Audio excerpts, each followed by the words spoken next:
What is up, everyone? It's Kanan, It's Jessie. and we are the Geeky Saying Couple, and the road to RWBY Volume 9 is officially finally here. Today was the RWBY panel at RTX 2021, and a lot was shown. We're going to go over everything. So we may do another one off the panel that happens Monday. Just depends on what is said there. That's gonna be more probably about the video game.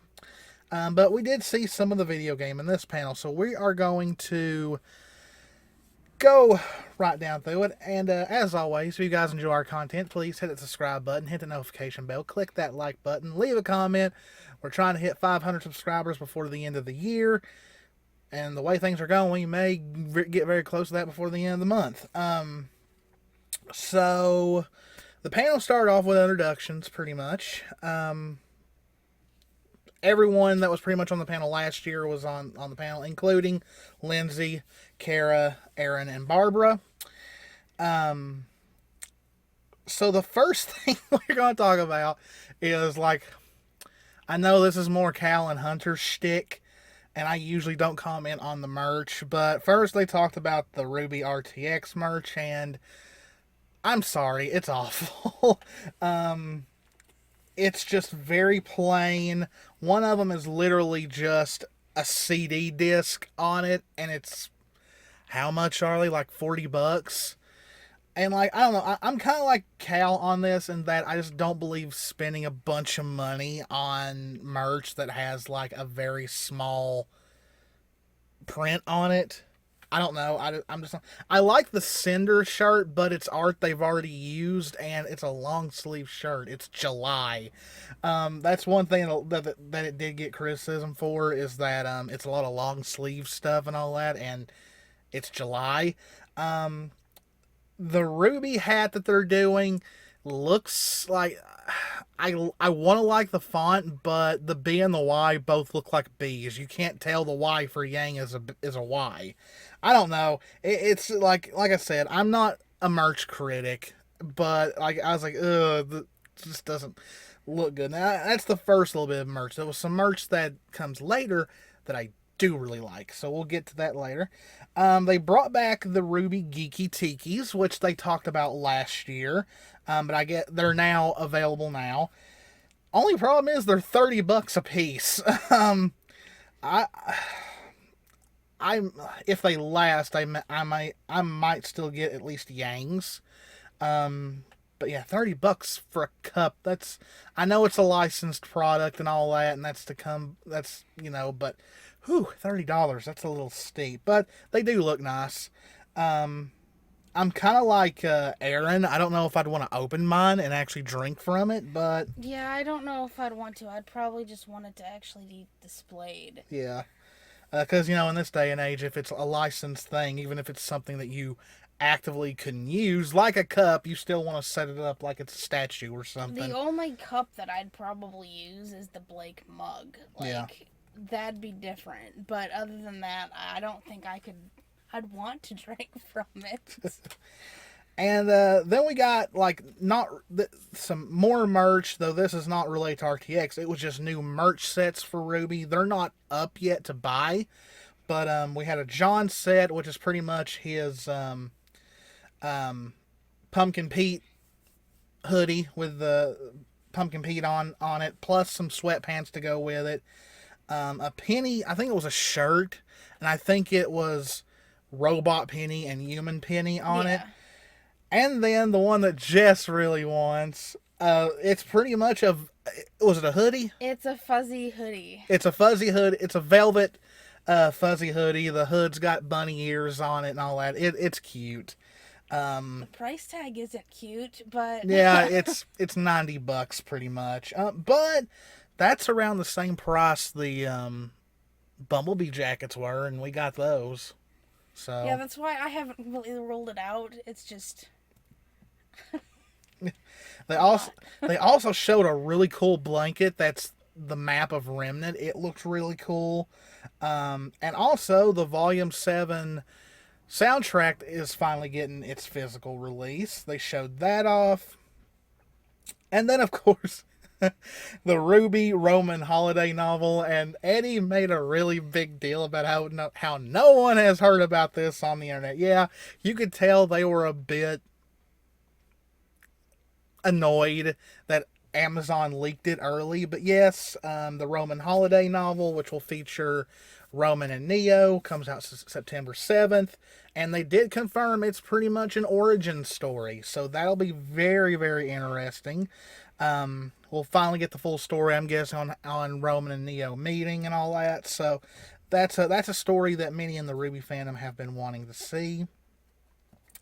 And then they moved on to some good Smile stuff. Yang is getting her own statue from the pop-up parade, because they've already released Ruby, Weiss, and Blake, though. I've not seen Blake's. Yeah, like you can't. I've never seen them anywhere.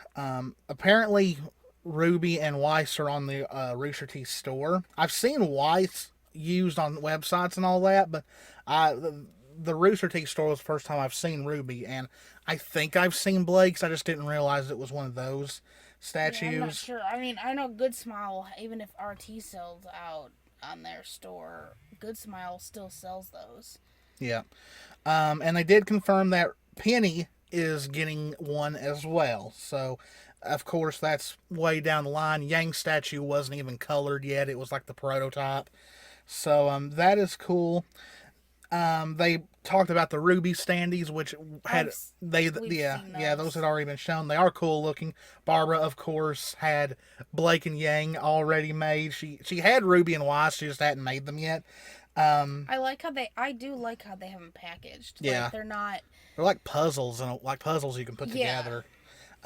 It's also to prevent it from actually like cracking and breaking. That's so if they're flat, they have a better chance of actually wrapping them more secure. Yeah, and when Barbara said that she had Blake and Yang, Aaron yells, "Of course you do!" And it is cool. Like I'd seen the pictures of them, but I didn't look at them in great detail. And like Blake has her shadow semblance behind her, and they made a joke about Yang farting fire. And I think Carrie said something like, "Hey, that's canon." So apparently Yang can fart fire. I bet that's great. I bet she could use that for puns all day long. RWBY Grim Eclipse on the Switch is getting a physical release, and yeah, a lot of people say that's not a great video game and all that, but I kind of want the physical one just for collection purposes. You know, it's just another bit of RWBY to own. I forgot if they said when that exactly is coming out, but it is up for pre-order. So the first, like for me, really big news, the RWBY Volume 8 Blu-ray is coming out November 23rd, 2 days before your birthday. So yay. RWBY Volume 8 Blu-ray, the home release is in November. They talked about the RWBY and Justice League comic for a little bit. Nothing we really didn't. I'd like to have that. Have the set of those. The comics? Yes. Yeah, just that. It'll be a while before they come out, from what they said. So. Well, yeah, it's all of it's available digitally, but they're still on. But the thing is, there's no real good comic book stores near us that would carry it. We'd have to order them all online. They touched upon once again that the Volume 8 soundtrack is delayed because I did a video on that both Jeff and Casey's family is having a medical emergency for a family member. So please be respectful. Stop asking when the soundtrack's coming out, because that's disrespectful. They did, however, say that Friend is out now as a digital single, so you can at least get Friend right now. And then the new RWBY video game, RWBY Arrowfell. It has been pushed to 2022, which they said last year could happen. It's set during the events of Volume 7. It's during the montage toward the beginning of the series when they were training with the Aesops and all that. So they said they did that on purpose so this game could be put into this. We got some new characters. They showed off 3 female characters. of course, we don't know their names or anything like that. Maybe we'll learn that in the panel on Monday. Also, Miles made it very clear this video game is 100% canon to the show. So the events of this game did happen. It's a platform side scroller, and I hate that because I suck at those kind of games. So yeah, Jess is better at them than I am. She's just better at platformers. I grew up playing a lot more of them, like, constantly. So the only side-scroll platformers I ever played was Mega Man X, and I had to use a Game Shark code to get through those. Donkey Kong, Mario, yeah, Lion King, the game that no one can win. Yeah. So yeah, that's very exciting. Like I said, we'll probably get more details on that Monday. So we'll probably do a separate video on the video game once we have more info. But the trailer was nice. Now we get to Volume 9 news. Well, before that, they talked about how the development of Volume 8 went. But Volume 9, oh boy. So no release date yet. They definitely are in production. They did have a clip, though, which we are going to go over real fast. So you're going to see multiples of us here for a little bit. All right, so let's get this up. Hopefully we won't have too much loading issues. So as it says, this is a work in progress. We're going to watch it, but we're also going to stop and talk about some details. So let's... That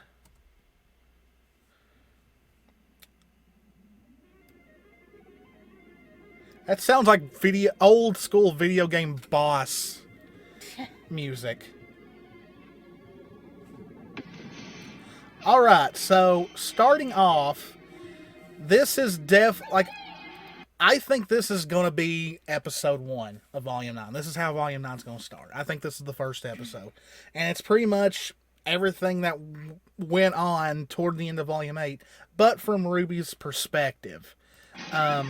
Okay, so here we see just how fast Yang fell. So everyone that's saying, oh, why didn't Weiss use her glyphs to stop her? Why didn't RWBY use her? There was no time for reaction. Yeah, there definitely wasn't. Like Yang, like when we first saw it, I was like, well, it's nice to see that in full motion now. So now we get a taste of what exactly. A lot of people though have said, look how. See if I can get. Look how far away Blake was, and how fast is she?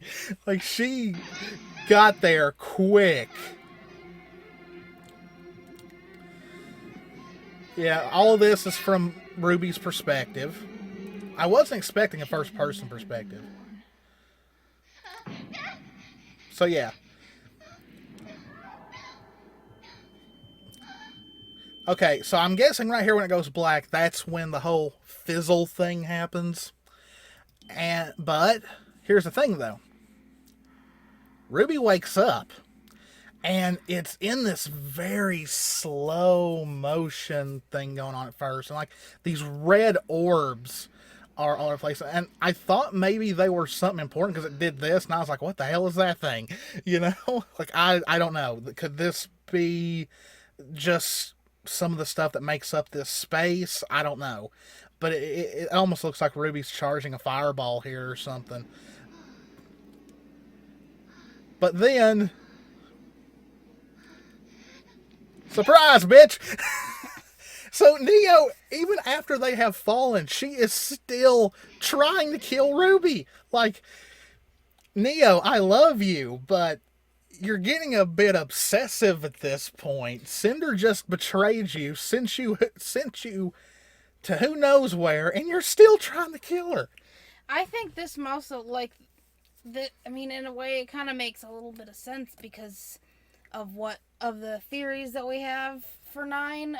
Like this, she's pissed off because of what Cinder did, and then she still believes that RWBY's the cause of things. So. Yeah.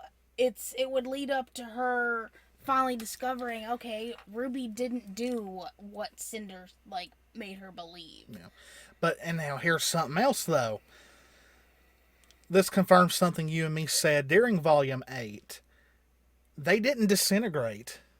This is after they've already fallen and all that. So that little... They've fallen into the void, that little sparkly effect. Yeah, that little spark, like, people thought they disintegrated and all that. No. It was kind of like them going through a veil. So we were right on that. That they just fell through a dimension. So, yeah, so Team RWBY's not dead. You know, there was still people thinking that they're like, no, there'd be no show if Team RWBY was dead.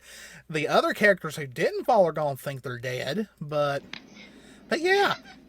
But then it starts getting personal here. Okay, so why did she change into Oscar? Because if you notice, she changes all into characters that mean something to RWBY.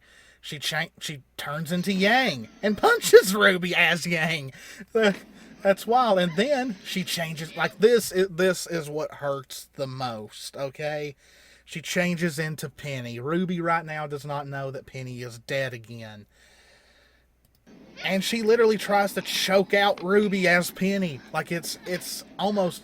Okay, so what's this right here? What is this yellow smoke? Do you think this is the other... The portal to, like, where they end up? Yeah, kind of how I said, like, the first sparkly effect that we saw them fall through was, to me, like a veil that they fell through into a different dimension. This would have been that void between the next dimension. And so this is the second veil to put her back into some type of reality. And it's wild, like, it's still wild to me that when they initially fell, you know, it was, you know, gravity definitely took hold and they went down.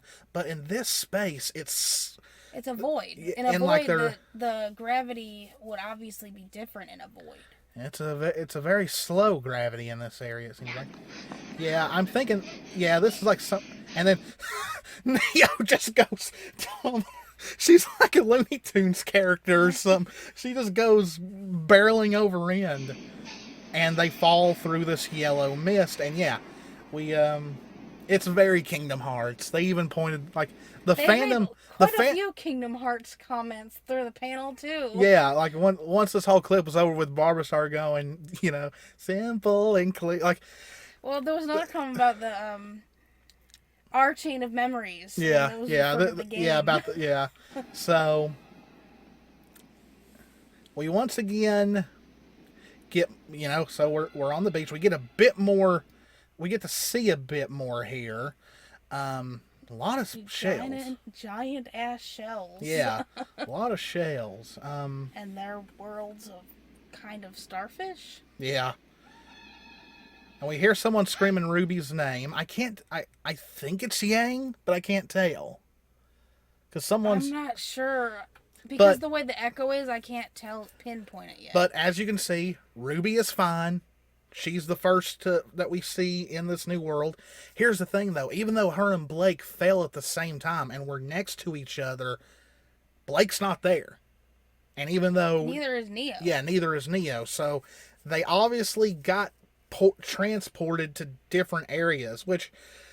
Please don't spend almost the entire volume separated. Like...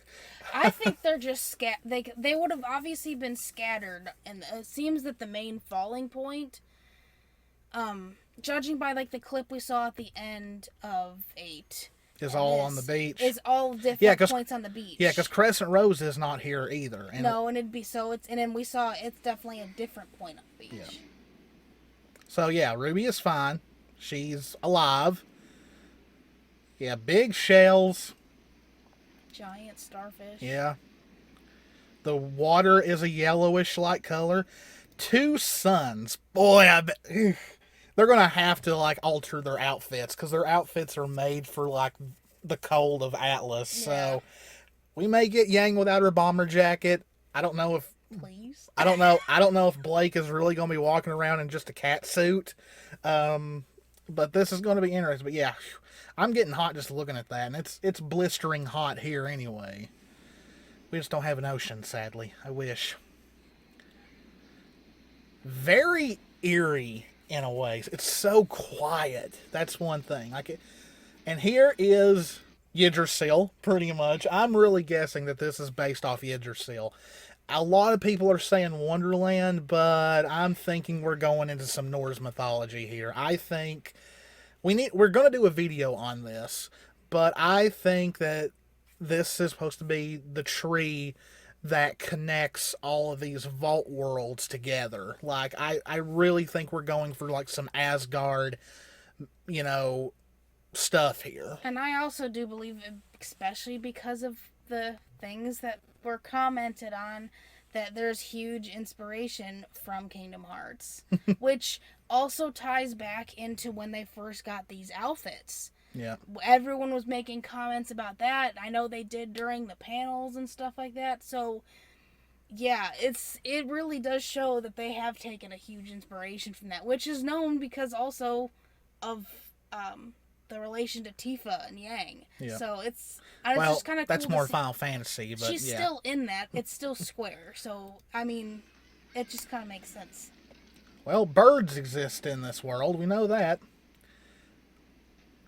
So yeah, I love how Ruby isn't freaking out. She's not like scared to death like where she is, and she walks up the beach, and that's how it ends. So let's get this off here. So yeah, that's all we've got for Volume 9 as far as visual, but a few things were said.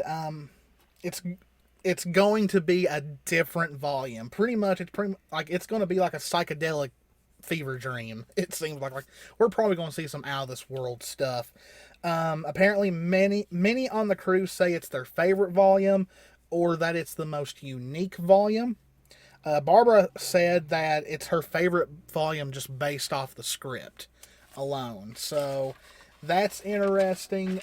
Eddie said of the episodes that he has seen, every episode at some point made him tear up, but not because of sad stuff. Not all of it is. I don't know if they said not all of it was sad, but it doesn't mean that it was just completely all sad. Tearing up doesn't stuff. always mean you're sad. I know he said like that yeah. home. Well, he said like he teared up because thinking about all the hard work people had done and stuff that happened in the episode. He was also trying to be very careful on how he described things. So and then the most telling thing though came from Carrie himself. He said that Volume 9 has some of the most touching moments in the series. We're getting a Bumblebee kiss. We've got to at this point now. So yeah, then after that it was Q&A. I didn't catch all of the questions, but like one thing I love about the panels is they'll answer the question, but then they'll all go on tangents about stuff. And during the first question, Aaron, I think the question was what was you guys' thoughts on the fans' reactions like to favorite Volume 8? fan reactions, Yeah, something like to that moments they of had? Volume 8. And Aaron, out of all of them, Aaron takes more part in like the stuff the fandom creates. Like it was her that saw yours and all that and told Barbara about it. So she brought up Blow-Nut, which is pretty much the meme of Yang being the first one on the island. So she's like Castaway, and instead of Wilson, she makes a coconut version of Blake. And there's been different artwork, like her practicing kissing Blake by kissing the coconut and all that, and Blake getting upset because of it. But Aaron states that she wants it to be canon. We might get it in Chibi. They brought up Ruby Chibi. And also, just a little side note, she did refer to Blake as Yang's girlfriend, and nobody corrected her. Not Miles, not Carrie, not Eddie, nobody. So They're subtly going to that direction, yeah. As far as when things are said, because usually they're just they'll mention something, but not a word. I can't remember what the question after that was. It might have been that led to this. A question was asked, who is the best cook on Team RWBY? And everyone unanimously said Blake. It was said that Ruby would probably be a good baker. They said She would take after her mom. Yeah. Weiss was said to have never cooked a day in her life. Though she has a good palate, which, being a Schnee, she would have a refined palate. Blake would be the most good all-around cook because they stated that out of all of them, she's probably the most independent, so she probably had to learn how to cook. And it was pretty much said that Yang was pretty much the college student who survives on instant ramen and like hot dog sandwiches and stuff like that, and that she would be the one to order out, and just eat fast food all the time. So I kind of had the feeling like when they said that Blake first came to mind, and not just because she's my favorite, but it just, I don't know, kind of fits. And I feel like growing up, Callie would have showed her those things. yeah. So, and I mean, it wasn't exactly cooking, but something that kind of also makes me think that is when Callie brings the tea and then pawns it off to Blake to take it in to start a conversation with her father. Yeah. Like, even something as simple as that. Like, I don't know, even in stories that I've read, Blake's always one that Yeah, cooks. like a lot of people thought Yang would be able to cook because she pretty much raised Ruby herself, but apparently Ruby grew up on instant ramen and all that. I mean, Yang may be able to do some things, but Well, it's the probably DC, like all the easy stuff. well, the DC comics confirmed that she can't cook. That's what I'm saying. It's probably like the easy. Okay, put water in here, and it's No, done. she would probably burn water, which is funny. So yeah, I mean that was pretty much the panel. It was a good panel. I felt like last year's was a good panel, but you could tell everybody was kind of not used to the whole, it being strictly digital. It was a little more. It seemed like they were all a little more They were a lot tense and stressful with Yeah. it because of which was completely besides Barbara. Yeah, which was completely understandable though, because that was a whole new thing that a lot of people, even outside of RTX, was getting used to, was doing virtual because of everything going on last year. Yeah, this year So, they seemed a lot more laid back. They had a lot more fun, especially Miles. Miles was a clown the whole entire panel, but and the introductions, Barbara, all you started hearing was the clapping. I was like, Yeah. well, we already know who that is. yeah. I don't know, like I love the fact that Carrie is so good at acting like the quiet, awkward nerd thing that he does. Which I mean, I don't think it's far from him. because he's always like, "Hey, my name's Carrie. That's all I'm gonna say right now." It's just he's just so. I just realized I'm wearing the same shirt I wore last year for the panel. But yeah, I just went with B colors. yeah. We didn't do a reaction because of the player that they used this year. There was no seek bar. You couldn't pause it and let it load a little bit because you all know our internet sucks. And even if you did pause it, like this, the player was not being very well, so we had to watch it off my phone. I had seen other complaints across, not just Twitter, but Facebook and Instagram. There was some people, they were enjoying the panel, but they were also having the issues with the no seek bar and loading issues. So I mean, it wasn't totally our crappy internet, but so it wasn't just us, but we were able to at least watch it so that we could do all this. So yeah, that is our little overview of the RWBY RTX panel. I don't know if we'll do a video on the whole entire RWBY Beyond panel. Just depends on what is shown. But as we get more info, we'll do videos here and there. Plus, we're going to be starting our RWBY retrospective reactions very soon, where we go back through the older volumes, give our thoughts, and they're going to be. Yes, we've already seen them, but it has been a while since I've actually sat down and watched the old volumes and actually paid attention.